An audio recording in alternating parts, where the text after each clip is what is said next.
Dito sa Papa Dudut Stories, ikaw ay hindi nag-iisa.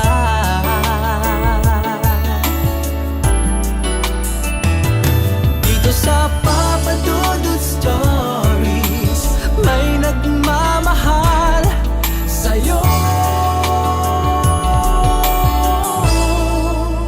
Papa Dudut Stories, Papa Dudut Stories,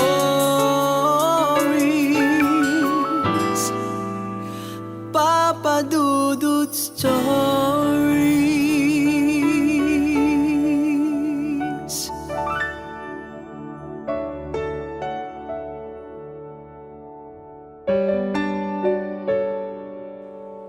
Ang ina ay mapagmahal sa kanyang anak. Pero ano ang mararamdaman mo kapag hindi ka tanggap ng ina ng magiging asawa mo at sinusumpa ka pa? Ano ang gagawin mo kung nagkamali ka ng pinili mo? Dear Papa Dudut, tawagin mo na lamang po ako sa pangalang Mar. 37 years old, may asawa at may 3 anak. Nagtatrabaho po ako sa isang pribadong kumpanya at sabihin na natin na maswerte ako dahil sa loob ng 6 na taon ay na-promote na ako bilang area manager. Sa kabila ng naabot na posisyon na ito ay merong nakaraan at pagsubok sa buhay ko. At ito po yung kwento ng aking buhay, Papa Dudut. 10 po kaming magkakapatid, 8 po kaming lalaki at 2 ang babae.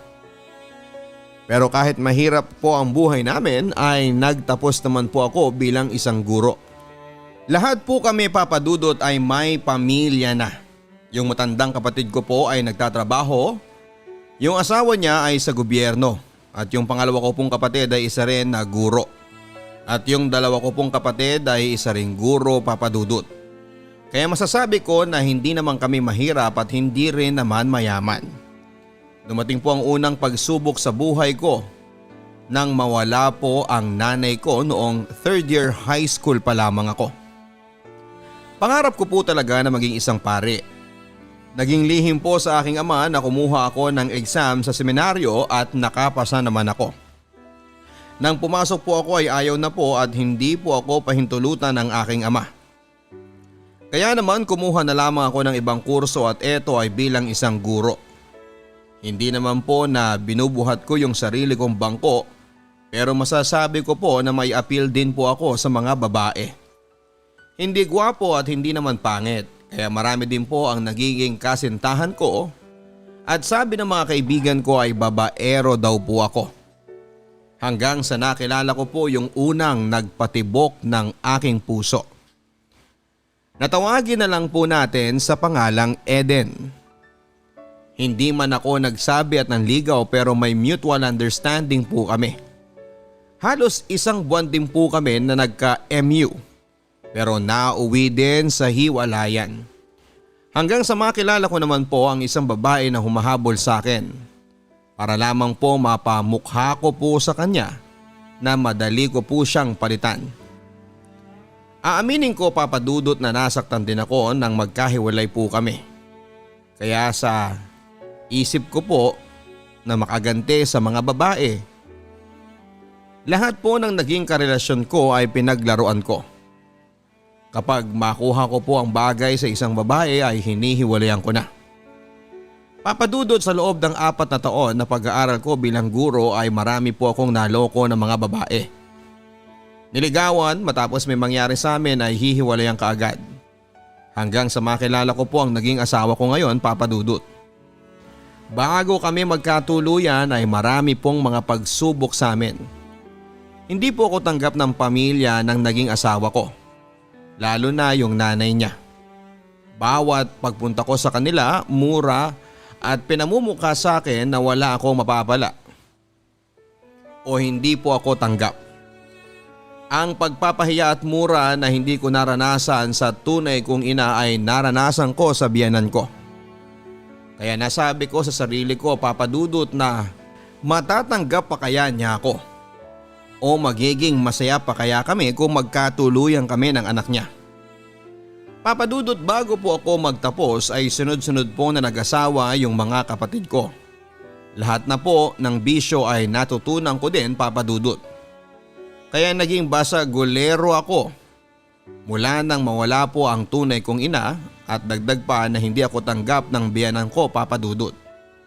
Hanggang sa makilala ko po si Bebe, Papa Dudut. Minahal po niya ako ng lubos at naunawaan po niya ako, Papa Dudut. Lingid sa kaalaman ng naging asawa ko, Papa Dudut, ay lihim po kaming nagkikita ni Bebe at pumunta po ako sa bahay nila. Tanggap ako ng pamilya niya, Papa Dudut, at masasabi ko na may kaya po sila at nagtapos po ito bilang guro din. Sa loob ng 3 taon ay tinago ko po ito sa naging asawa ko. Natawagin na lang natin sa pangalang Honey. Alam ko po na kapag nabasa mo itong kwento, Papa Dudut, ay malalaman niya. Dahil matagal ko na pong gustong ibahagi ito sa inyong programa. Nagkahiwalay po kami ni Bebe, Papa Dudut, kaya nagseryoso na po ako sa relasyon namin ni Honey. Nagkatuluyan po kami ni Honey pero marami kaming naging problema. Lalo po ang kanyang ina. Naranasan po namin matulog sa bahay ng iba niyang pamilya o di kaya ay sa gitna ng tubuhan o sa ilalim ng kawayan na may papag. Dahil bawal akong matulog sa bahay nila. Papa Dudut, dahil sa naranasan po namin ay lalo ko pong ipinakita na mahal ko po ang anak nila. Hanggang sa dumating ang araw na namanhika na ako sa kanila, Papa Dudut. Dahil sa gusto po ng naging biyanan ko na lalaki. Akala ko, Papa Dudut, ay tanggap po ako pero nagkamali po ako dahil umpisa po ito ng dagok sa pagsasama namin ng naging asawa ko, Papa Dudut. Nagsama po kami ng asawa ko, Papa Dudut, at tumira po kami sa bahay nila. Ito rin ang umpisa ng dilubyo ng pagsasama namin. Umpisa ng mabuntis po ang asawa ko ay talagang pinakita po sa akin na wala po akong kwenta at hindi tanggap dahil iba yung gusto na maging asawa ng anak nila. Noong kabuuanan ng asawa ko, Papa Dudut, ay pinalayas po kami ng biyenan ko kaya napilitan po kami ng asawa ko na tumira sa bahay na pinapatayo namin kahit na wala pa itong bubong. Habang tinitingnan ko po ang asawa ko ay napapaiyak po ako. Niyaka po ako ng asawa ko at sabay sabi na kaya natin to basta magkatuwang po kami. Nang panahon na yon ay nagtatrabaho po ako sa isang lending company kaya may pagkukunan po ako o panggasto sa araw-araw na yon. Dahil may naipon po ako noon. Dumating ang araw na nanganak na yung asawa ko at ito ay isang malusog na batang lalaki. Papa Dudut, kahit may anak na po kami ay hindi pa rin po ako tanggap ng biyanan ko. Kaya namuhay kami ng asawa ko na magkatuwang sa araw-araw. At yung biyanan ko po ay patuloy pa rin po sa pagmura sa akin at pinamumukha na wala po akong mapapala na respeto mula sa kanya. Hindi lang po pinansin ng asawa ko ang lahat ng ginagawa niya, lalo na nang mabuntis muli ang asawa ko. Hanggang sa dumating ang araw na nanganak po ito. Lahat ay ginawa ko para hindi mahirapan ang asawa ko, Papa Dudut. Nagtrabaho po ako ng mabuti pero may pagsubok talaga sa buhay. At ito ang hindi ko pinalagpas, Papa Dudut. Nang pinalangin po niya at narinig ko po ng 2 tenga ko, Papa Dudut, nang sabihin po ng kapatid niya na sana ay mamatay yung anak ko na babae. Papa Dudut, may kidney problem po yung anak ko na babae at lahat ay ginawa ko para mabuhay po ito. Halo-halong emosyon ang naramdaman ko, Papa Dudut, galit at timpi. Mula noon ay hindi ko binigyang pansin kung ano man ang sabihin nila. Hanggang sa dumating ang araw na binantaan po kami ng kapatid niya na lalaki na papatayin po nila kami.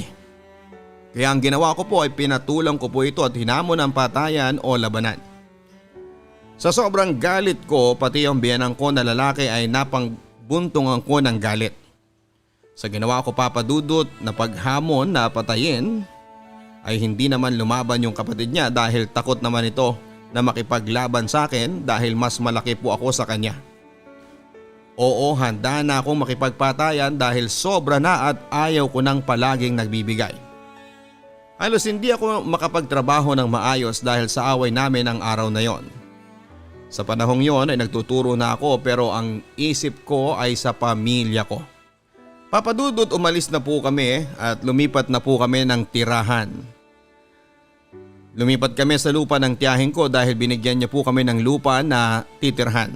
Sa loob ng 12 taon ng pagsasama namin, Papa Dudut, ay marami kaming pagsubok na naharap ng asawa ko. At sabay po namin na hinarap yon.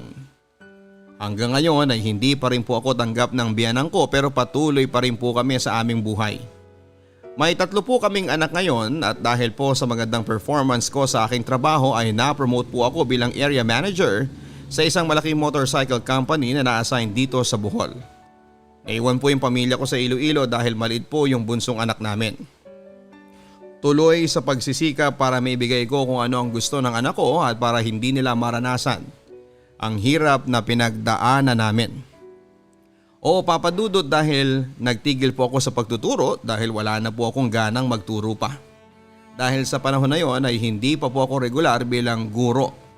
Allowance lamang po ang nakukuha ko at hindi kayang buhayin ng pamilya ko sa kaunting allowance sa pagtuturo ng preschool. Papa Dudut, marami pong salamat sa pagbasa ng aking kwento at sana po ay makapagbigay ng inspirasyon o aral sa mga tagapakinig ninyo. Sa mga nakikinig ng kwento ng aking buhay, palagi po nating tandaan na tayo pong gumagawa ng ating kapalaran at kung nadapa man tayo, ang pinaka-importante ay lumaban po tayo para sa ating pamilya. Ang buhay natin ay parang gulong, minsan nasa itaas at minsan naman ay nasa ibaba. Tuloy lang po ang laban sa karera ng buhay. Lubos na gumagalang, Mar of Iloilo.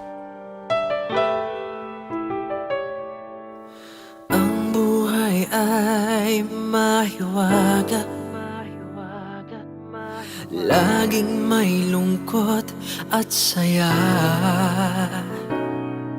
Sa Papa Dudut Stories, laging may karamay ka.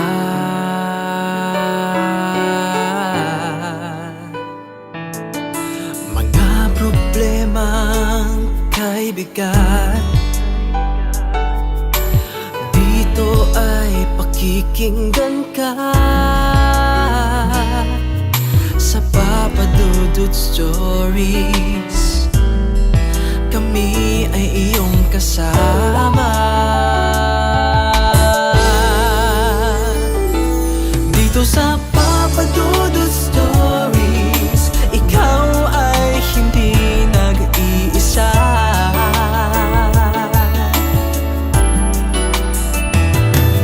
Sa Papa Dudut Stories, may nagmamahal sa'yo.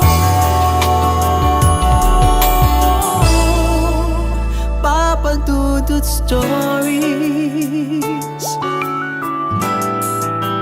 Papa Dudut Stories, Papa Dudut Stories.